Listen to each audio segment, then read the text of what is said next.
अस्सलाम वालेकुम रहमतुल्लाहि व बरकातुहू। सोशल मीडिया पर इस वक्त अनभक्त एक वीडियो बहुत ज़्यादा शेयर कर रहे हैं, जिस वीडियो में मौलाना साहब को वज़ू करता हुआ देखकर उनकी इतनी जली हुई है कि इस वीडियो को शेयर करके वो बदनाम करने की कोशिश कर रहे हैं। पूरी ख़बर तफसील से बताएंगे। नाज़रीन, हमारी एक बहन है सईदा फलक, जो कराटे चैम्पियन है, हैदराबाद से ताल्लुक़ रखती हैं। वो मुसलमानों के मुद्दों पर अक्सर आवाज़ उठाती रहती हैं। बैरिस्टर असदुद्दीन ओवैसी साहब के हक़ में जो हाल ही में जय फ़लस्तीन का नारा उन्होंने पार्लियामेंट में लगाया था, और उसके बाद उनके ख़िलाफ़ जो मांग की जा रही है और कुछ फ़िरक़ा परस्त ताक़तों ने, शरपसंद अनासिर ने जाकर उनके घर पर हमला भी किया था, इस पर भी उन्होंने बयान दिया है। उनका बयान भी मुलाहिज़ा फ़रमाएँ। और एक और छोटी सी ख़बर ये है कि, और जो बड़ी अहम तरीन है, असदुद्दीन ओवैसी साहब ने अपने दिल्ली के घर के दरवाज़ों को बिल्कुल खोल दिया है और कहा है कि कब तक आकर छुप छुपा कर हमला करोगे, आओ मेरे घर में अंदर दाखिल होने की इजाज़त है। इस तरह से उन्होंने घर को खुला रखा है। क्यों खुला है?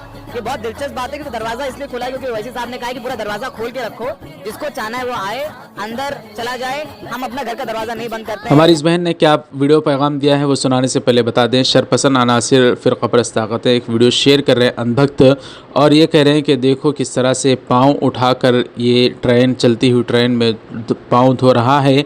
जबकि इस तरह की ख़बर देखने के बाद हमारे लोग कैसे खामोश रह सकते थे। वो ये कह रहे हैं कि दरअसल यही तो पाकीज़ापन है कि आदमी अपने पाँव को भी धोकर पाक कर रहा है, और एक तरफ तुम्हारी ये तस्वीरें हैं, देख लीजिए कि कौन पाक साफ़ सुथरा है और कौन नापाक रहता है। आप हजरात इस पर क्या राय रखते हैं, कमेंट करके बताएं। हमारी इस बहन का वीडियो मुलाहिज़ा फ़रमाएँ। अस्सलाम वालेकुम वरहमतुल्लाहि वबरकातुहू। कल रात जो फिर से असदुद्दीन ओवैसी साहब के दिल्ली के घर पर अटैक हुआ, कुछ 5-6 लोग वहां भदरों के साथ जमा होकर उनके घर के बाहर पोस्टर्स लगाए, असद साहब की नेम प्लेट पे ब्लैक इंक लगा के वहां बाहर ठहरकर ओपनली वीडियो बना के थ्रेट्स दिए।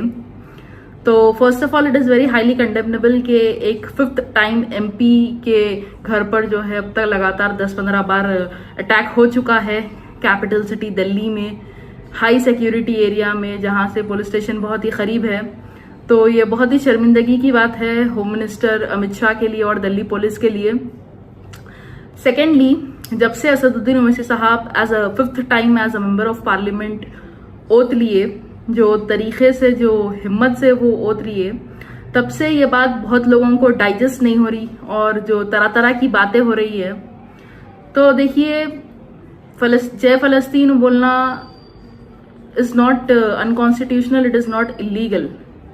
India's official stand has always been with Palestine. अब जो लोग इंसानियत के साथ है, इंसाफ के साथ है, हक के साथ है, वो लोग जय फलस्तीनी बोलेंगे, और जो लोग हैवानियत के साथ है, टेररिज्म के साथ है, जुल्म ज्यादती के साथ है, वो लोग जय इसराइल बोलेंगे।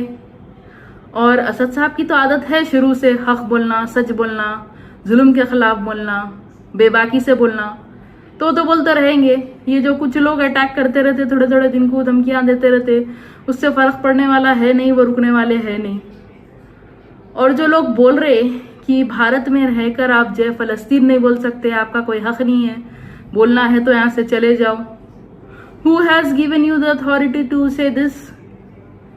हम भारतीय नागरिक भारत में रहकर इंसानियत के नाते फलस्तीन जिंदाबाद बोलते थे, फलस्तीन जिंदाबाद बोलते रहेंगे। आपकी कोई औकात नहीं है हमको ये बोलने से रोकने के लिए।